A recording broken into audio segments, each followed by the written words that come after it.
Dear colleagues, now the floor is given to the Minister of Defense spokesman on ATO-related issues, Colonel Andriy Lysenko.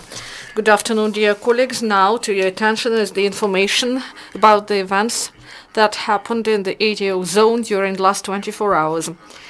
And at once I would like to say that the situation in the ATO zone deteriorated in all areas. The occupants continue their tactic of regular shelling of Ukrainian positions and towns and cities with heavy weapons both during the day and at night. The Lugansk sector, Stanично-Lugansk region, it was come yesterday, but in the evening there were 2 enemy shellings in the regional center, and in Volhyvsk heavy weapons was not used. Novoaidarsk region military actions were in Krymsk only, and the militants violated ceasefire in the morning, and several shellings happened in the second part of the day. Popasnyansky region, there the enemy was active along the front line.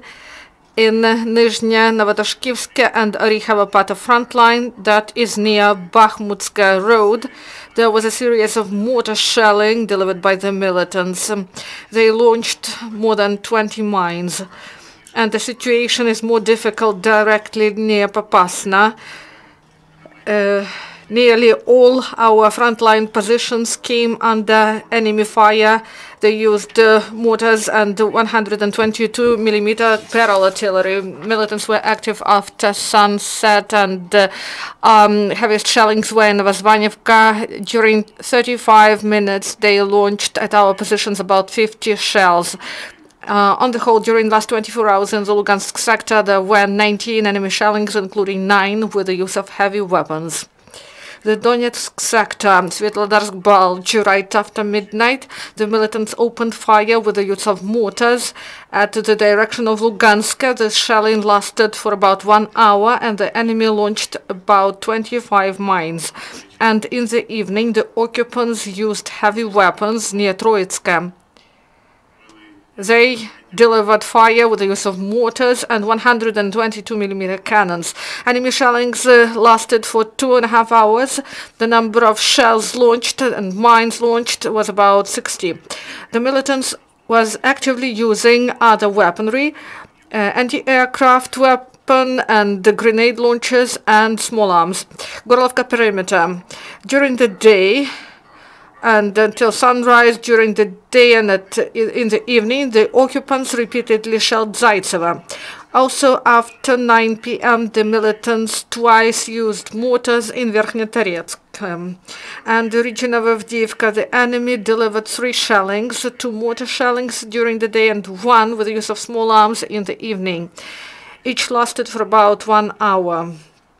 The Donetsk airport, the military actions were in Pisky.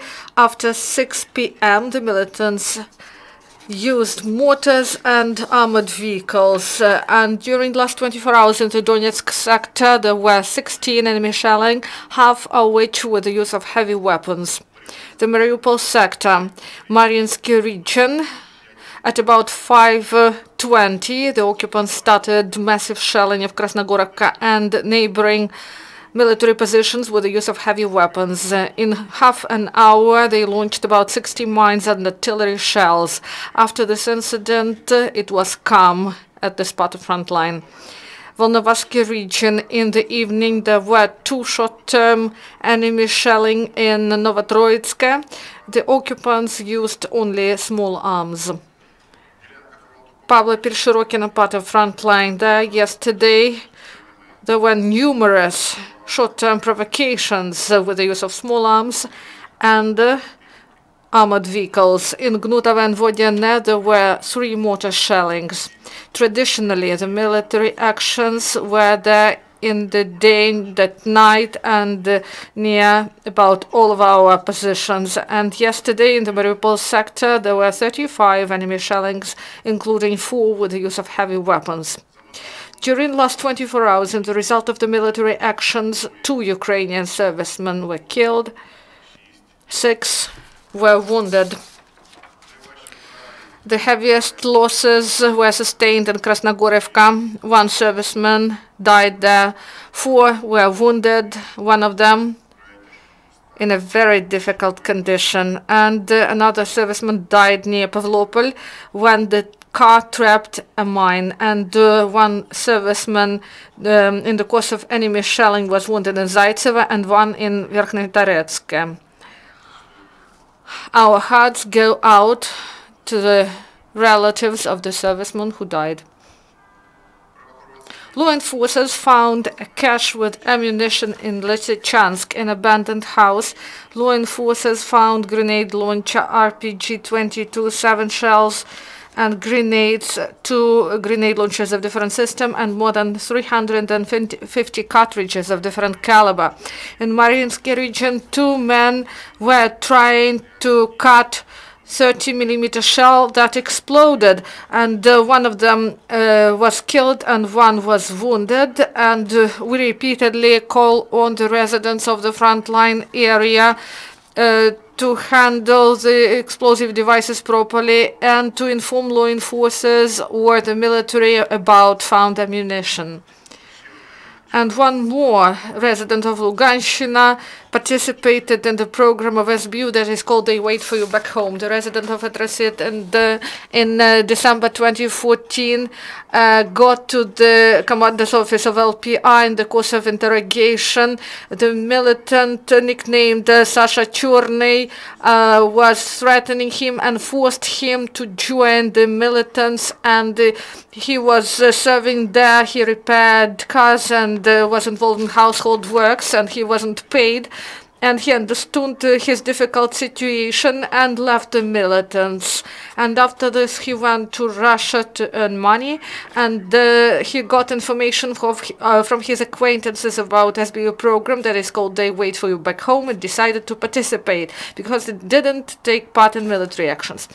And in the skies above Lutsk, there are training of the bombers aircraft of the armed air forces of Ukraine, and these are 2 weeks training. The task is to prepare the crews to fly the bombers and reconnaissance planes both during the day and at night.